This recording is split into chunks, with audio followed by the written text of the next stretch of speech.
সুপ্রিয় দর্শক, শিক্ষার্থী এবং অডিয়েন্স, আজকে আপনাদের সামনে ক্লাস নিতে আসলাম হচ্ছে পার্ট অফ স্পিচ। আমরা আজকে আলোচনা করব আসলে এই পার্ট অফ স্পিচ কি। আমাদের এমন কোনো বাক্য নাই যেখানে আমরা পার্ট অফ স্পিচ ব্যবহার করি না, কারণ পার্ট অফ স্পিচ ছাড়া কখনোই ইংরেজি সম্ভব নয়। কারণ বাক্যের প্রত্যেকটা অংশেই আমাদের পার্ট অফ স্পিচের ব্যবহার অতীব জরুরি। তাই আমাদের পার্ট অফ স্পিচ সম্পর্কে যদি ভালো ধারণা না থাকে তাহলে আমরা অবশ্যই একটা ভালো মতো ইংরেজিতে কথা বলতে পারবো না বা ভালো ইংরেজি জানতা ব্যক্তি হতে পারবো না। So be careful. আজকে আমি আপনাদের সামনে ক্লাস নিব হচ্ছে part of speech. So we are going to start our class about part of speech. So be attentive and give attention to my class. দেখো, পার্টস অফ স্পিচ আমরা জানি part মানে কি, পার্ট মানে হচ্ছে অংশ, আর স্পিচ মানে হচ্ছে কি বাক্য। তাহলে পার্ট মানে হচ্ছে অংশ আর স্পিচ মানে বাক্য। আর মাঝখানে কি আছে আমাদের অফ। আমরা জানি অফ কখন ব্যবহার হয়, যখন শব্দের শেষে একটা এক্সট্রা অক্ষর র থাকে তখন আমাদের কি ব্যবহার হয়, অফ ব্যবহার হয়। তাহলে স্পিচ মানে যদি বাক্য হয় তাহলে এর সামনে অফ আছে, তাহলে কি হবে বাক্যের। আর পার্ট মানে কি অংশ, তাহলে বাক্যের অংশ। সুতরাং পার্টস অফ স্পিচ মানে হলো বাক্যের অংশ। এবার দেখো, অতএব সেন্টেন্সে এবার আমরা সংজ্ঞায় আসি যে পার্ট অফ স্পিচ কাকে বলে। যে অতএব সেন্টেন্সে ব্যবহৃত প্রত্যেকটি ওয়ার্ডকে এক একটি পার্ট অফ স্পিচ বলা হয়। অর্থাৎ একটা সেন্টেন্সে যতগুলো শব্দ ব্যবহৃত হবে, একটা সেন্টেন্স করতে, একটা সেন্টেন্স মেকিং করতে আমরা যতগুলো শব্দ ব্যবহার করব, এই শব্দগুলো হচ্ছে প্রত্যেকটা এক একটা পার্ট অফ স্পিচ। যেমন আমরা এক্সাম্পলে যাই যে রূপা গোস টু স্কুল রেগুলারলি, রূপা নিয়মিত বিদ্যালয়ে যায়। তাহলে রূপা একটা ওয়ার্ড, গোস একটা ওয়ার্ড, টু একটা ওয়ার্ড, স্কুল একটা ওয়ার্ড, রেগুলারলি একটা ওয়ার্ড। আর পুরোটা মিলে একটা বাক্য কিনা, পুরোটা মিলে একটা বাক্য। আর বাক্যের তাহলে কয়টা অংশ পাইলাম, একটা, দুইটা, তিনটা, চারটা, পাঁচটা। এই পাঁচটাই হচ্ছে পার্টস অফ স্পিচ। এখন আমরা জানি এবং দেখি যে কোনগুলো কোন পার্ট অফ স্পিচ এই বাক্যের মধ্যে। দেখো, রূপা নাম বুঝাইছে কিনা, নাম বুঝাইলে আমাদের নাউন। আর গোস হচ্ছে কি কাজ করা বুঝাইছে কিনা, যাওয়া, তাহলে এটা হচ্ছে আমাদের ভার্ব। আর টু হচ্ছে আমাদের প্রিপোজিশন। আর স্কুল হচ্ছে কি আমাদের নাউন, আবার নাম বুঝাইছে। আর রেগুলারলি হচ্ছে আমাদের অ্যাডভার্ব। অ্যাডভার্ব মানে কি, সে ভার্বকে মডিফাই করবে। সে যে স্কুলে যায়, কিভাবে যায়, সে নিয়মিত যায়। দেখো এবার কি বলছে, classification of part of speech. অর্থাৎ classification of part of speech মানে পার্ট অফ স্পিচের প্রকারভেদ। এই পার্ট অফ স্পিচ কত প্রকার, কি কি সেগুলো নিয়ে। অর্থাৎ পার্ট অফ স্পিচের প্রকারভেদ, এই পার্ট অফ স্পিচ হলো 8 প্রকার। যে আমরা বাক্যে যে শব্দগুলো ব্যবহৃত হয়, এই শব্দগুলো যেভাবেই ব্যবহৃত হোক 8টার বেশি ব্যবহৃত হয় না। এই 8টাই হচ্ছে আমাদের পার্ট অফ স্পিচ। এই পার্ট অফ স্পিচ তাহলে 8 প্রকার। সেই 8 প্রকার কি কি, যে 8 রকমের শব্দ ব্যবহার হয়।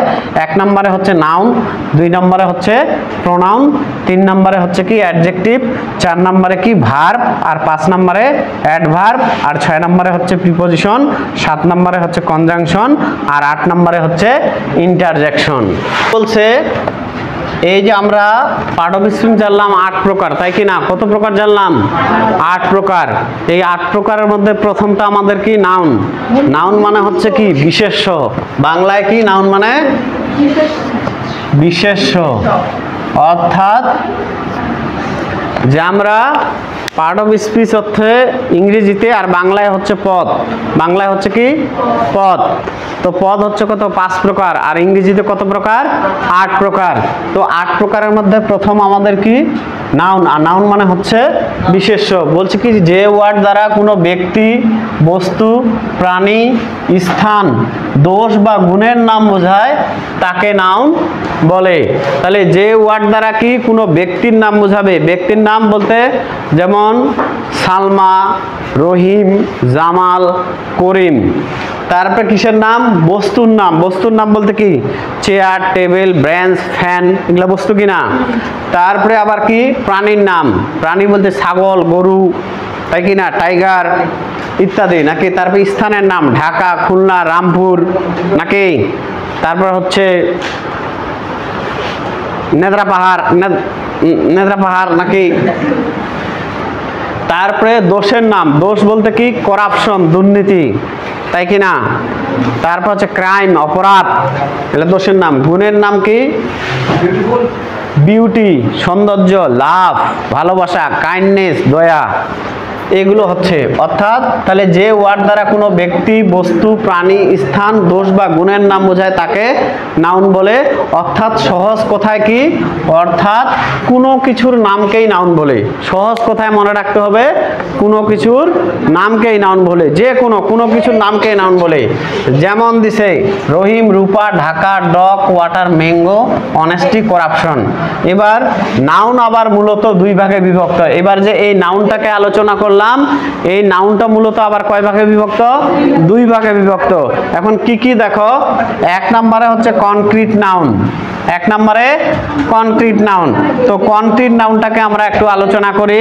যার আকার আকৃতি আছে, যা চোখে দেখা যায়, যা ছোঁয়া যায়, তাকে কনক্রিট নাউন বলে। তাহলে কি বললাম না, কনক্রিট নাউন বলতে কি বুঝলাম?